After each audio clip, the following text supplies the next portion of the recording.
Seriam os anjos seres sobrenaturais vindos do céu ou algo mais? Na verdade, eram seres extraterrestres de carne e osso que visitavam a Terra muito tempo atrás. A palavra anjo é um erro de tradução.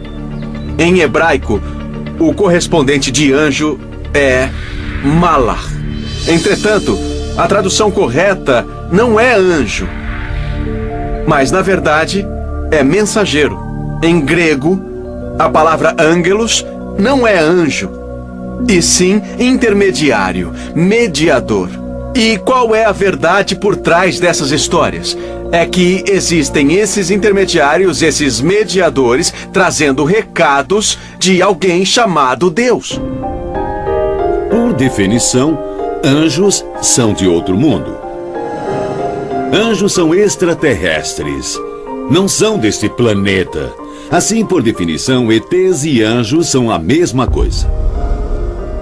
Nossa concepção moderna de ET mudou, mas há milhares e milhares de anos, quando os anjos viviam entre nós, nossos ancestrais não os chamavam de ETs, eles os chamavam de anjos e sabiam que não eram deste mundo, não eram deste planeta.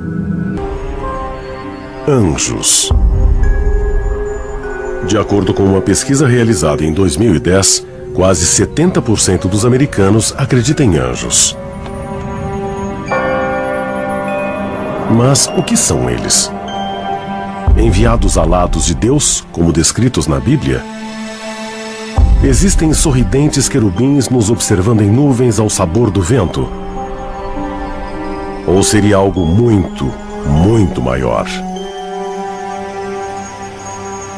O conceito do que é um anjo, obviamente, é bem conhecido, ainda mais na cultura americana.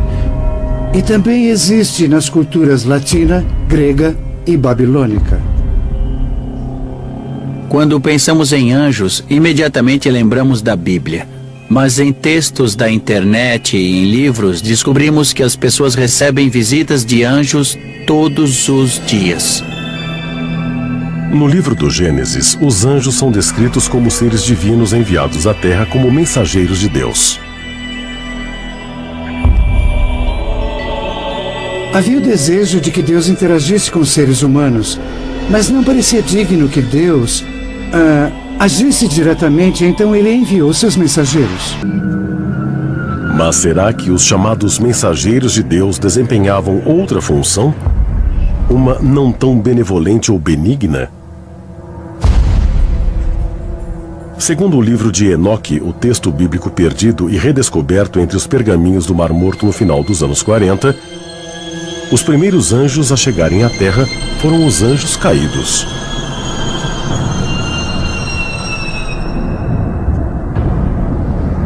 Foi no Monte Hermon que os anjos caíram do céu, que os anjos caídos vieram habitar a Terra.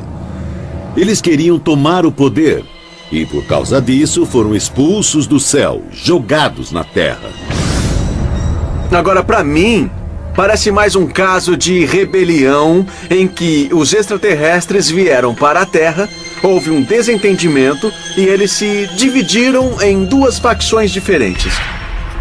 O grupo que decidiu se separar é aquele a quem hoje nos referimos como anjos caídos.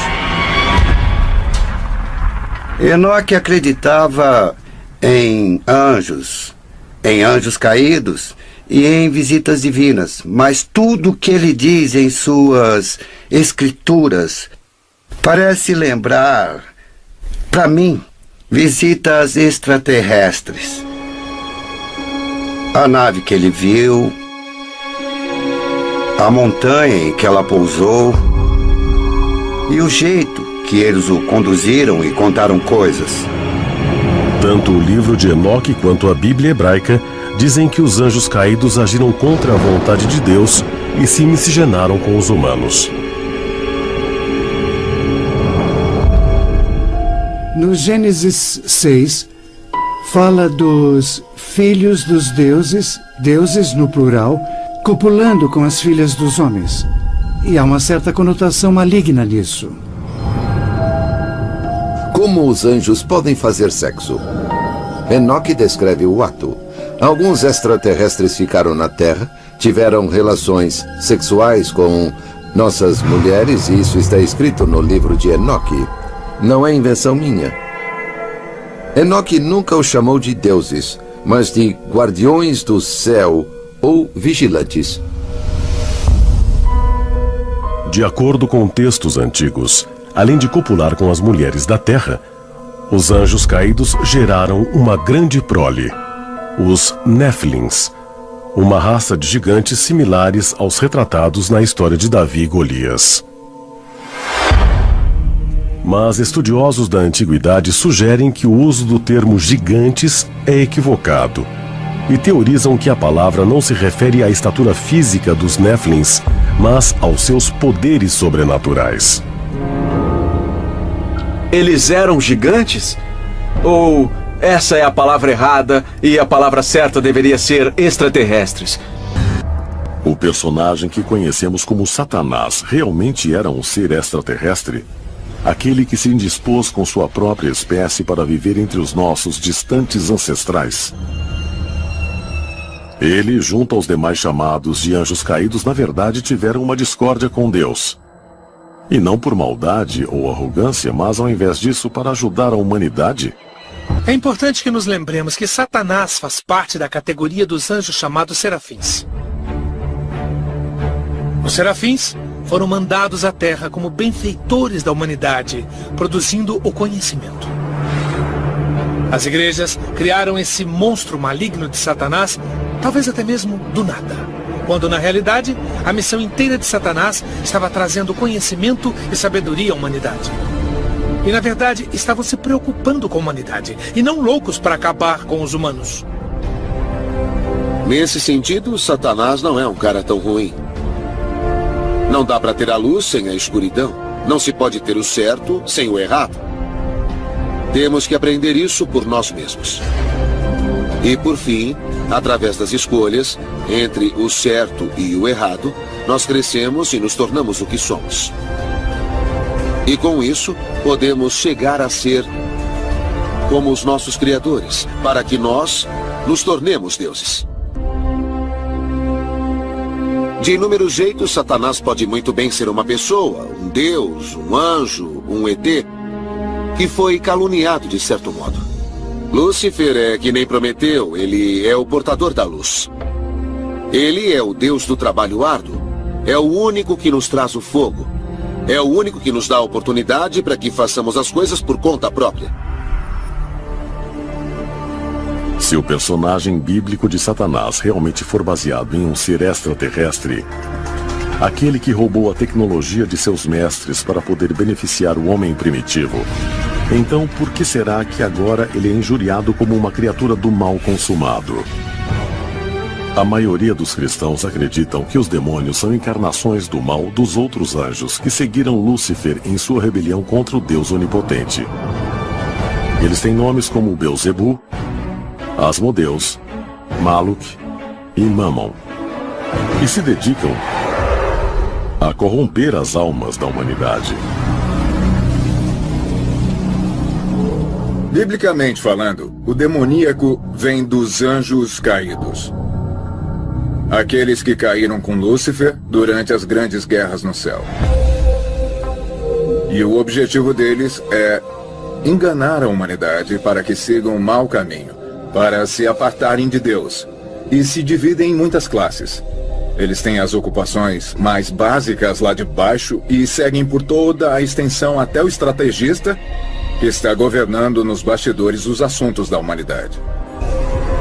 Essencialmente, dá para imaginar uma estrutura militar, com os generais, oficiais, agentes particulares.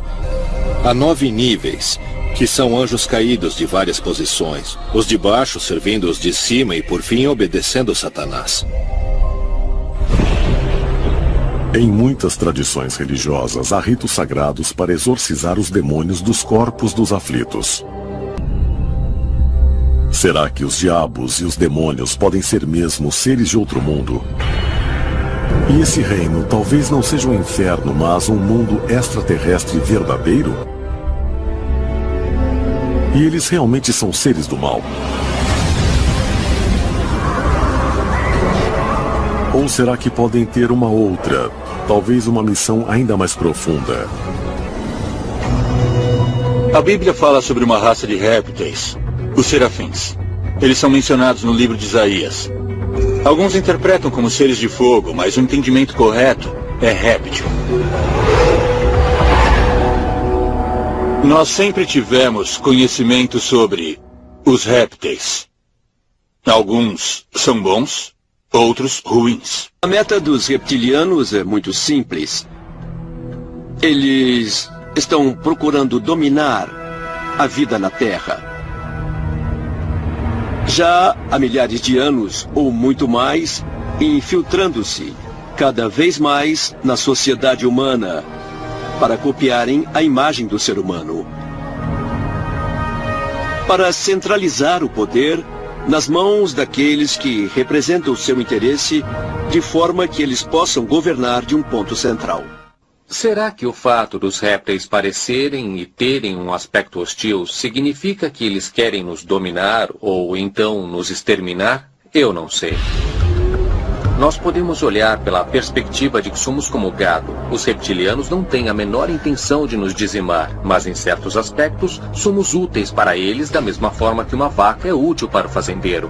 As histórias que existem sobre entidades reptilianas que vivem embaixo da terra são muitas para que sejam descartadas. Em toda a história, sempre ouvimos falar de seres metade humanos, metade répteis. Será que isso pode ser mais do que mera fantasia? E se for, será que eles podem ser visitantes de outro planeta?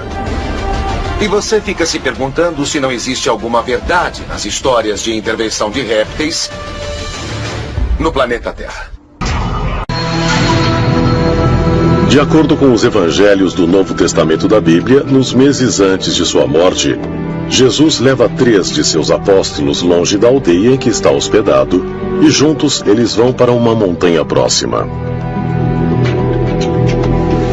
A história aqui é que Jesus subiu um monte alto com Pedro, Tiago e João, seus 3 seguidores mais próximos. Enquanto eles estavam ali, um objeto brilhante pairou sobre eles, e disseram que Moisés e Elias apareceram. Enquanto eles estavam lá, o corpo de Jesus começou a brilhar muito. E quando eles terminaram essa visita, eles desceram a montanha e Jesus disse aos discípulos para não contarem a ninguém sobre isso, só depois da sua crucificação e ressurreição.